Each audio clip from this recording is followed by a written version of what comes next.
आज फिर और एक साबत दिन देख सकते हैं हम लोग।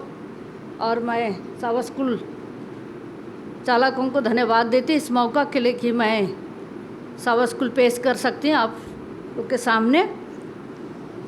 आज सितंबर 3 है और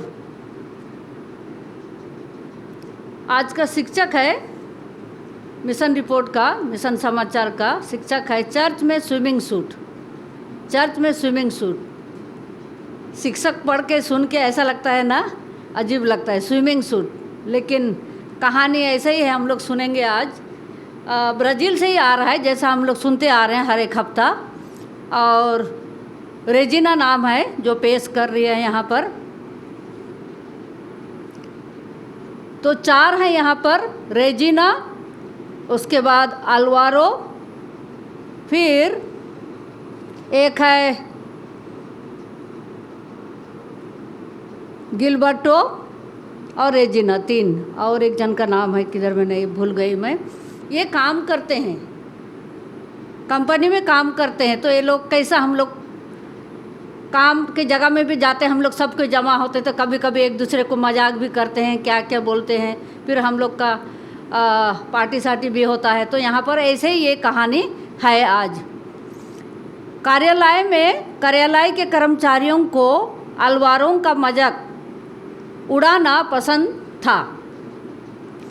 आप शुक्रवार को काम के बाद हमारे साथ ड्रिंक करने के लिए क्यों नहीं जाते? एक ने कहा, आप पिछले शनिवार कहाँ थे? दूसरे ने कहा, आप हमारे शनिवार की पार्टियों में कभी नहीं आते हैं?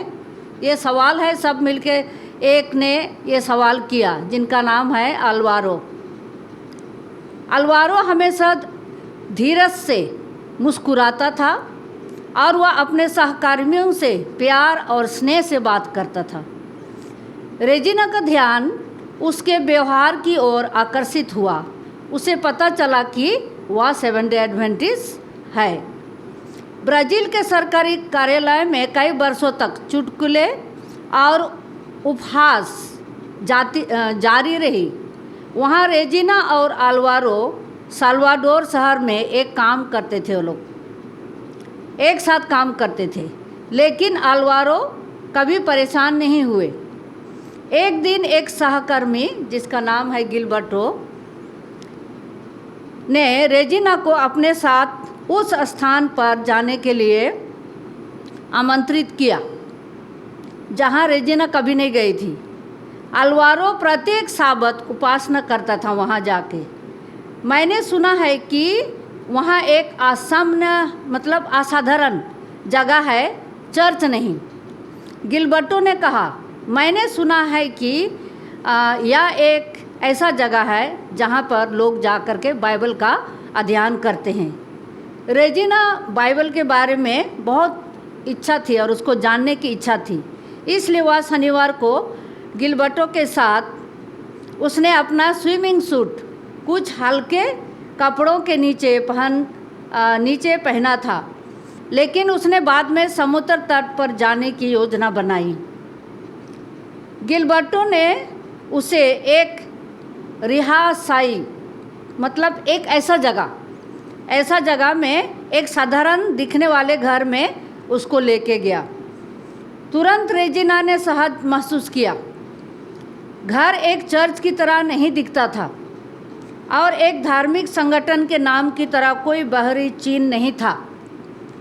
इस स्थान को यीशु को साझा करने का स्थान कहा जाता है और इसी रूप से यीशु मसीह के बारे में लोगों को बताया जाता है। लोगों ने रेजिना के मुस्कान और गले लगाकर बधाई दी और उसने अल्वारो को ज़्यादातर छात्रों और शिक्षकों के समूह में देखा। पादरी और उनकी पत्नी ने एक बाइबल अध्ययन दिया और बाद में सवालों के जवाब दिए। कई सवाल थे और रेजिना ने सुनकर खुद को मुस्कुराते हुए पाया। समूह के लोगों ने बाइबल के प्रति जो सच्ची दिलचस्पी दिखाई थी वह उसे बहुत अच्छी लगी। बाइबल अध्ययन के बाद गिलबर्टो अपने घर के लिए रवाना हो गया और रेजिना समुद्र तट पर चली गई।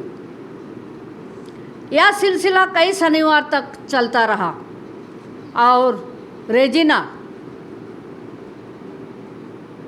बाइबल अध्ययन में हाजिर हुई और बाद में वे घर गए और समुद्री किनारे पर चली गई।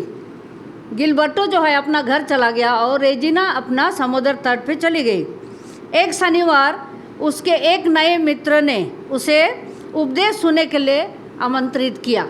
वो तो हर एक साबत स्कूल के बाद चली जाती थी समुद्र तट के किनारे, लेकिन गिलबर्टो ने रेजिना को निमंत्रण दिया कि आप आज उपदेश सुनने के लिए रुक जाओ, आज उधर जाने की ज़रूरत नहीं है। तो उन्होंने किसी की भी नज़र से दूर रहने की कोशिश की, क्योंकि उन्होंने चर्च के लिए कपड़े नहीं पहने थे। वो तो स्विमिंग सूट पहन के गई थी। अब सोचने लगी कि मैं चर्च कैसे जाऊं ऐसा ड्रेस में। परंतु उन्हें यह प्रवचन बहुत अच्छा लगा और वह उस दिन से प्रत्येक शनिवार को प्रवचन सुनने चली जाती थी और रुक जाती थी, समुद्र तट पे नहीं जाती थी।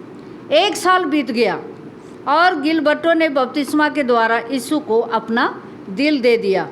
रेजिना विरोध करती रही कि उसके परिवार और दोस्त क्या कहेंगे।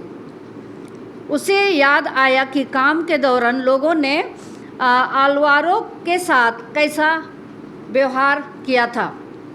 वह एक अलग संप्रदाय में पली बड़ी थी और 7 डे एडवेंटिस्ट चर्च उनकी तुलना में परंपरागत लग रहा था। 4 साल बीत गए और रेजिना ने सुना कि पादरी को दूसरी जगह उनको ट्रांसफ़र कर दिए। तुरंत उसने उसे बुलाया और उसे अब देरी करने की कोई ज़रूरत नहीं है। वो सार्वजनिक स्टैंड ली और बपतिस्मा लेने के लिए तैयार हो गई।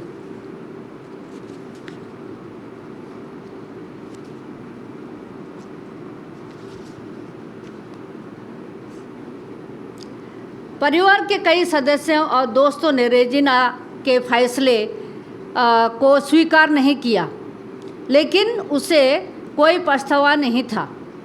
वह एक सक्रिय सदस्य बन गई, जिसमें ज़रूरतमंदों तक पहुंचना भी शामिल था। कुछ समय बाद उसे चर्च बोर्ड में शामिल होने के लिए आमंत्रित किया गया। रेजिना उस प्रेममय तरीके के लिए हर दिन परमेश्वर को धन्यवाद देती है और धन्यवाद करती रहती है जो यीशु को उसने सामने प्रस्तुत किया था।